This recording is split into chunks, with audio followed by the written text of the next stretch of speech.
ভক্তির আস্তানায় দুঃসাহসিক চুরি। কমলপুর রামঠাকুর সেবা মন্দিরে চোরের খানা, স্বর্ণালঙ্কার উধাও, এলাকায় তীব্র চাঞ্চল্য। অবিশ্বাস্য হলেও সত্যি, সমাজের কলঙ্ক চোরের হাত থেকে এবার রেহাই পেল না ভক্তির পবিত্র আস্তানাও। গতকাল গভীর রাতে দুঃসাহসিক চুরির ঘটনায় স্তম্ভিত কমলপুরবাসী।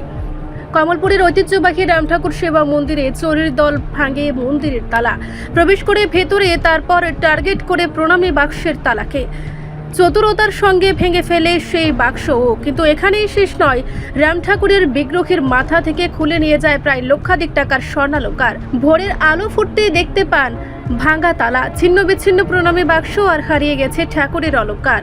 মুহূর্তের মধ্যেই খবর ছড়িয়ে পড়ে চারিদিকে। এলাকায় ও ভক্তদের মধ্যে সৃষ্টি হয় ব্যাপক চাঞ্চল্য। ঘটনার খবর পেয়ে কমলপুর থানার পুলিশ ছুটে আসে ঘটনাস্থলে। ইতিমধ্যেই তারা ঘটনার তদন্ত শুরু করেছে। ভক্তদের একটাই দাবি, যেভাবেই হোক ধরা পড়ুক এই পবিত্র স্থান কলুষিত করা দুঃসাহসিক চোরেরা, আর ফিরিয়ে আনা হোক ঠাকুরের প্রিয় স্বর্ণালঙ্কার। কি হয়েছে ঘটনাটা? আমি রাম ঠাকুর আশ্রমের সম্পাদক দিলীপ কুমার মজুমদার। গত কিছুদিন যাবৎ দেখতেছি যে রাম ঠাকুর আশ্রমের চুরির একটা প্রবণতা, চুরির একটা হিড়িক বেশ কিছুদিন যাবৎ চলছে। গত 5 তারিখও রাম ঠাকুর আশ্রমে মন্দিরের তালা ভাঙ্গা, পুরোহিতের ঘর ভাঙ্গা, বেশ কিছু টাকা পয়সা নিয়ে গেছে, প্রণামী বাক্স ভাঙছে।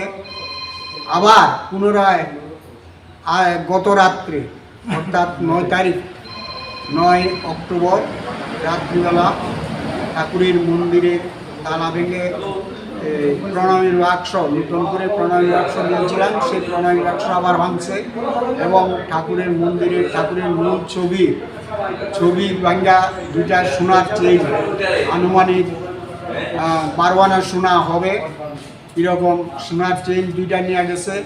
রান্নাঘরের তালা ভাঙ্গা, তারপরে একটা স্টিল আলমিরা ভাঙছে।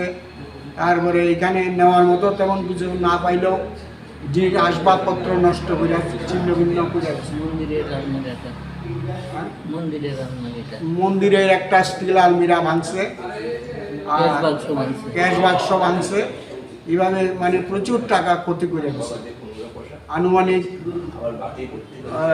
সোনার চেইন নিয়ে প্রায় 70-80 হাজার টাকার মতো ক্ষতি হয়েছে। আরও বেশি হইতে পারে। চুরি কারা করছে কি বোঝা গেছে? না, এটা কিছু বোঝা যায় নাই। অনুমান করতেছি হয়তো কোনো ড্রাগ পার্টি বা কোনো দাগি চোর হইতে পারে। পরপর 2 দিন, 5 তারিখ একবার, আবার 9 তারিখ। তার আগেও একটা মোটর চুরি হয়ে গেছে। অথচ আমরা এই প্রশাসনের ভূমিকায় চিন্তিত, আমরা কোনো নিরাপত্তা বোধ করতে পারতেছি না। রিপোর্ট, সংবাদ প্রতীক্ষা।